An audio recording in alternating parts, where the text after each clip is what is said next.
Hello farmers, you are most welcome to doctor Puneet Sisodia YouTube channel. खेती में, कृषि में हम कीटों को दो भागों में विभाजित करते हैं।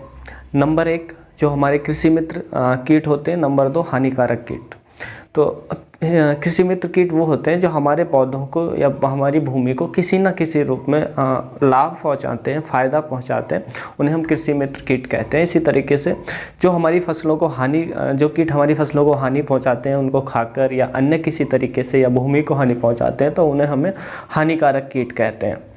तो हम हानिकारक, आज की इस वीडियो में हम बात करेंगे कि हम हानिकारक कीटों की रोकथाम जैविक तरीके से कैसे करेंगे। तो जितने भी हानिकारक कीट हैं, हम उन सभी को तीन भागों में विभाजित कर लेते हैं। नंबर एक पे आते हैं सकिंग पेस्ट या रस चूसक कीट। रस चूसक कीट वो होते हैं जो हमारे पौधे के पत्तियों से रस चूसकर उसे हानि पहुंचाते हैं, उन्हें सकिंग पेस्ट कहते हैं, यानी कि रस चूसक कीट कहते हैं। इसमें जैसे आपका माइट्स हो गया, थ्रिप्स, एफिड्स या वाइट फ्लाई, तो ये सभी सकिंग पेस्ट की कैटेगरी में आते हैं। उसके बाद आता है नंबर दो पे बोरर्स। बोरर्स में जैसे आपका स्टेम बोरर हो गया, तना छेदक। इसमें क्या होती है, एक लार्वा होता है जो आपके पौधे के तने में घुसकर उसे खाकर हानि पहुंचाता है।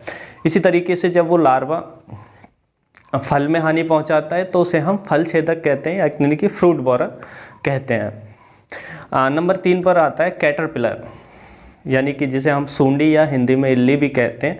आपने जो रैंक कर चलती है और जिस पर आपने देखे होंगे जिसकी बॉडी पे हेयर्स होते हैं, तो इसे हम सूंडी कैटरपिलर कहते हैं, जो हमारे पौधे की पत्तियों को खाकर हानि पहुंचाता है। आपने देखा होगा पत्तियों पर छेद होते हैं, तो वो कैटरपिलर करता है। जैसे कि आपने बरसीम की फसल में देखा होगा या मक्के की फसल में या और भी अन्य क्रॉप्स को ये हानि पहुंचाता है।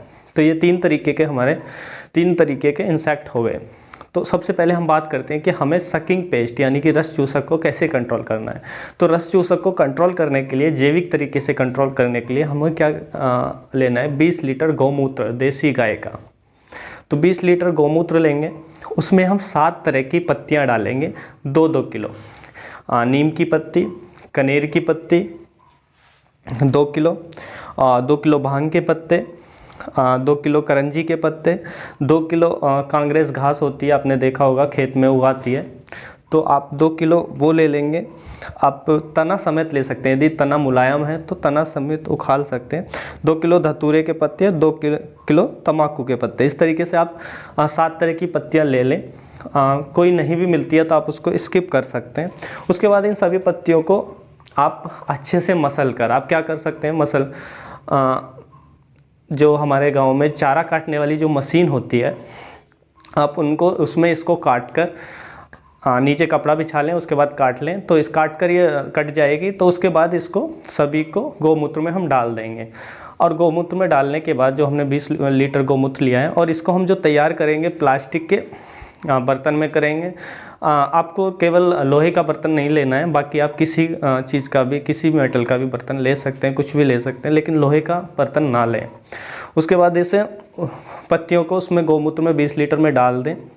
यदि गौमूत्र कम है तो उसमें ऊपर से डाल दें। पत्तियां एकदम डूब जानी चाहिए गौमूत्र में, उतना गौमूत्र हम ले सकते हैं। गौमूत्र की मात्रा हम बढ़ा भी सकते हैं। उसके बाद हम इसे 21 दिन तक ऐसे ही छाया में रखकर छोड़ देंगे और ऊपर से ढक देंगे। सुबह आप एक टाइम दिन में इसको अच्छे से चलाते भी रहेंगे, और 21 दिन बाद हम इसे उन पत्तियों का अच्छे से मसल लें, और उसे किसी कपड़े से छानकर गौमूत्र को अलग कर लें। जो हमारा तैयार हो जाता है कल्चर, पत्तियों का जो अर्क है वो गौमूत्र में आ जाएगा 21 दिन में। तो हम छान कर अलग कर लें, और बाद में जो पत्तियाँ बचती हैं, वेस्ट निकलता है, उसको भी कपड़े को मोड़कर अच्छे से निचोड़कर उसका अर्क भी सारा निकाल लें। उसके बाद पत्तियों को अलग फेंक दें। अब ये जो हमारा तैयार इंसेक्टिसाइड जो तैयार हुआ है, इसकी हम आधा लीटर मात्रा लेंगे। यदि हमारा 15 लीटर का टैंक है, और 14.5 लीटर पानी में मिलाकर अपने पौधों पर स्प्रे करेंगे, तो सकिंग पेस्ट, जितने भी रस चूसक कीट हैं, जैसे कि माइट्स है, थ्रिप्स है, वाइट फ्लाई है, ये नहीं आएगा। वायरस भी इन्हीं की वजह से आता है। सकिंग पेस्ट जो होते हैं वही वायरस के वाहक होते हैं। जब ये नहीं आएंगे तो आपकी क्रॉप में वायरस भी नहीं आता है, जो टमाटो में आता है बहुत ज़्यादा वायरस, चिली में आता है। तो वायरस से भी आप इसकी रोकथाम कर सकते हैं। लेकिन इसको फसल में कीट लगने से पहले ही इसका स्प्रे करें और हर 4 से 5 दिन के अंतर से स्प्रे ज़रूर करें। तो तभी आपकी फसल पर रोकथाम कर पाएगा। उसके बाद आता है हमारे बोरर्स, यानी कि स्टेम बोरर या तना छेदक या फल छेदक की रोकथाम के लिए अब हमें क्या करना है, 2 kg तीखी मिर्च लेनी है, हरी तीखी मिर्च 2 kg। जितनी ज़्यादा तीखी होगी उतना अच्छा होगा, तो तीखी से तीखी लें 2 किलो। 1 किलो लहसुन लें और 1 किलो अदरक लें, उनको मिक्सी में पीस कर एक महीन पेस्ट बना लें।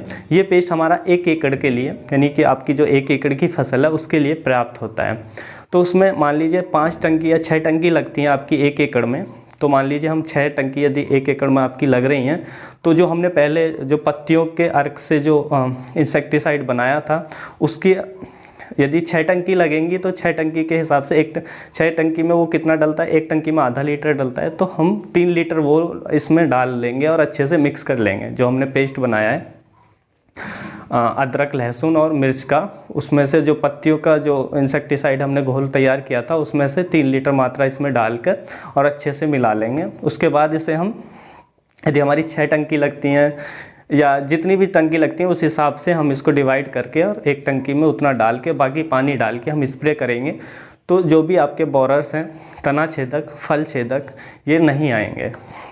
उसके बाद आता है हमारा कैटरपिलर, जो या सूंडी या इल्ली हम जिसको बोलते हैं।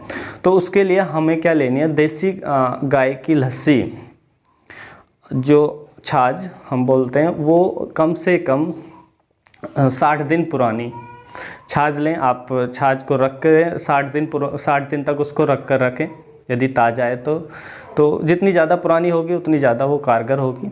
तो आप उसका 2 लीटर मात्रा टंकी में लेंगे। मान लीजिए 15 लीटर का टैंक है तो आप 2 लीटर खट्टी छाछ की गाय की खट्टी लस्सी 2 महीने पुरानी, 60 दिन पुरानी, वो 2 लीटर डालेंगे। उसके बाद आप 13 लीटर पानी डालेंगे 15 लीटर के टैंक में, और यदि 16 का है तो आप 14 लीटर पानी डालेंगे, 2 लीटर वो डालेंगे और आप स्प्रे करेंगे। तो आपके जो इल्ली है, सूंडी है, कैटरपिलर है, वो आपका कंट्रोल हो जाएगा। तो इस तरीके से आप फसलों पर इंसेक्ट को कंट्रोल कर सकते हैं जैविक तरीके से।